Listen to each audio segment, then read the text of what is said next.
नमस्कार, मेरा नाम है डॉक्टर पुरु दमन और आज इस वीडियो में हम बात करने वाले हैं कॉन्स्टिपेशन के बारे में, जो कि पार्किंसन पेशेंट में बहुत कॉमन होती है। अक्सर जब पार्किंसन पेशेंट के आते हैं, मुझसे मिलते हैं, तो वो एक कंप्लेंट ज़रूर कर रहे होते हैं कि मेरा पेट रोज़ साफ नहीं होता, हर 2 या 3 दिन के बाद पेट साफ होता है और जब पेट साफ नहीं होता तो बहुत ज़्यादा डिस्कम्फर्ट पैदा करता है, गैस बनाता है, सिर में दर्द पैदा करता है। तो इसी टॉपिक पे हम आज बात करने वाले हैं। तो पहले समझने की कोशिश करते हैं कि कॉन्स्टिपेशन होती ही क्यों है पार्किंसन के साथ। जब पार्किंसन किसी को होता है तो अक्सर ओल्ड एज में होता है। अब ओल्ड एज में होने की वजह से दो बड़े फैक्टर्स में इन्वॉल्व हो जाते हैं। पहला है एज। अगर आपकी एज 50 साल 60 साल के हैं आप, तो हमारी जो इंटेस्टाइन्स है वो भी 50-60 साल पुरानी है और जब हमारी इंटेस्टाइन्स काम करती है तो उसकी एक पेरिस्टाल्टिक मूवमेंट होती है, एक मूवमेंट होती है जो खाने को आगे की तरफ धकेलती है और जब खाना नीचे की तरफ आता है तब वो एंड पॉइंट पे हमारी इंटेस्टाइन से बाहर निकलता है। अगर ये इंटेस्टाइन्स की मूवमेंट स्लो हो जाए तो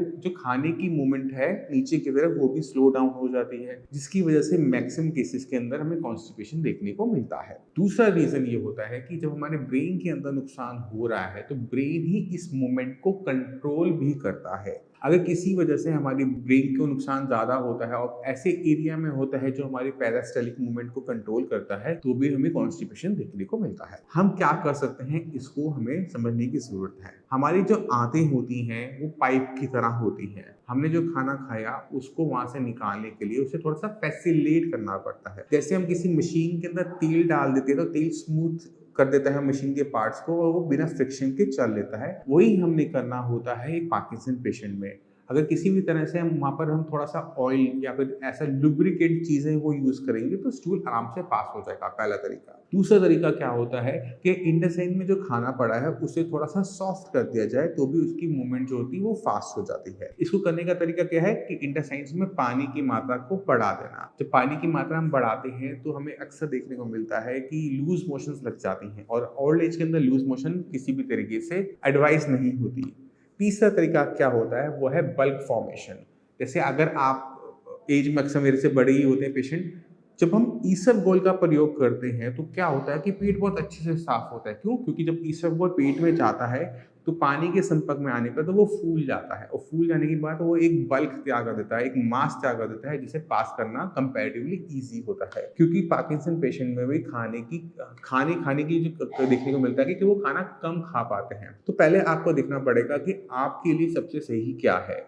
अगर आप खाना कम खाते हैं, दिन में 1 रोटी 2 रोटी खाते हैं तो 1-2 रोटी बनाने के लिए इतना सा आटे का पेड़ा लगता है जो पेट में जाके इतना सा बन जाता है। अगर दिन में 1-2 रोटी खा रहे हैं और ये सोच रहे हैं कि आपको हर रोज पेट साफ होगा, ऐसा पॉसिबल नहीं है। आपको अपनी डाइट के अंदर फाइबर की मात्रा बढ़ानी पड़ेगी जिससे हमारे इंटेस्टाइन्स में एक बल्क तैयार हो सके जो वेट की वजह से नीचे की तरफ फैसिलिटेट मूवमेंट यानी ले सके। अब बल्क फंक्शन करने के पास आपके पास 2 ऑप्शन है। या तो अपनी डाइट के अंदर आप सलाद की मात्रा को बढ़ाएं, चाहे आप इसमें पत्ता गोभी लीजिए, चाहे उसमें आप खीरा लीजिए, गाजर लीजिए, मूली होगी, या चपाती की मात्रा को आप बढ़ाइए, उससे बल्क फॉर्मेशन होगी। अगर आप ये नहीं कर पा रहे तो हमारे पास 2 ऑप्शन अभी और रह जाते हैं। पहला है ऑयल। हमने कैसे यूज़ करना है? अगर आप रात को दूध लेते हैं तो दूध के अंदर 2 चम्मच रोगन बादाम को ऐड कर सकते हैं, साथ में आप कैस्टर ऑयल का भी यूज़ कर सकते हैं, सिर्फ 2 चम्मच। अगर उससे आपका पेट साफ हो रहा है, बहुत अच्छी बात है, चलता रहेगा। अगर इससे भी काम ना बने तो तीसरा ऑप्शन हमारे पास जो मैंने आपको पहले बताया था कि हमें फ्लशिंग करनी पड़ती है, इंटेस्टाइन में फ्लूइड की मात्रा को बढ़ाना पड़ता है जिससे स्टूल थोड़ा सा सॉफ्ट हो जाए, सेमी सॉलिड हो जाए और इजीली पास हो जाए। इसके लिए हमें मेडिसिन का यूज करना पड़ता है। तो हमें देखना पड़ता है कि हम पे क्या अच्छा चल रहा है। तो शुरुआत करो डाइट बदलने से, डाइट की मात्रा को बढ़ाओ। अगर नहीं बढ़ा पा रहे तो सेकंड स्टेप पे जाओ जहाँ पर हम थोड़ा सा ऑयल यूज करेंगे। हम आलमंड ऑयल यूज कर सकते हैं, हम कैस्टर ऑयल का यूज कर सकते हैं, सिर्फ 2 चम्मच, इससे ज्यादा नहीं। अगर इससे भी काम नहीं बन रहा तो तीसरा ऑप्शन है कि आप यहाँ के जो डॉक्टर्स आपको हम देते हैं पार्किंसन पेशेंट को, आप उनको कॉल करें और उनको अपनी दिक्कत बताएंगे कि कॉन्स्टिपेशन की दिक्कत आपकी लंबे टाइम से चल रही है। तो हम उसमें एक बहुत माइल्ड सी टैबलेट ऐड करते हैं और वो अपनी होम्योपैथिक होती है।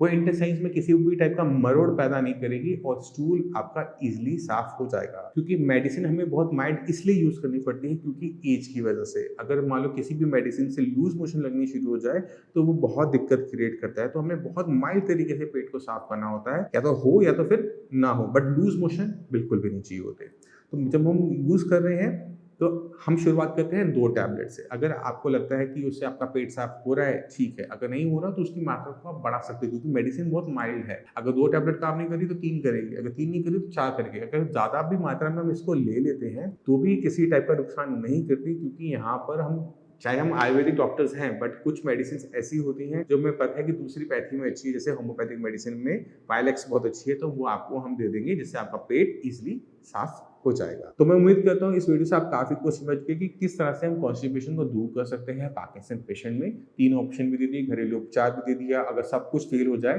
तो मैं बैठा हूँ, टेंशन लेने की जरूरत नहीं है। डॉक्टर्स है, उनसे बात कीजिए, वो आपको पूरा हेल्प आउट करेंगे इस पार्किंसन में, और खासकर आपकी कॉन्स्टिपेशन को आपको लड़ने में। इसी के साथ आप सभी से मैं चलने की आज्ञा चाहूंगा। मिलते हैं अगले वीडियो में, तब तक के लिए नमस्कार।